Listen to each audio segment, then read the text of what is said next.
Hello, in this video I want to show you how to install Microsoft Edge browser on Realme 9 Pro Plus.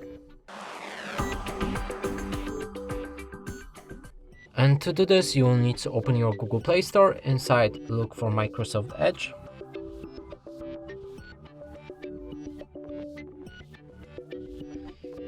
Select this browser and install it. When the download is finished, you should be able to open it, then we can begin setup. You can sign in to turn on synchronization. I'm gonna skip it with the button right here. Accept or disagree with the data sharing preference and click on confirm. Lastly, you can set your Edge as a default browser. You can skip it by pressing on not now. And now we can open any website. As you can see, it works fine. And that's it for this video. Hope you like it. Please consider subscribing to our channel, leave a like and a comment below.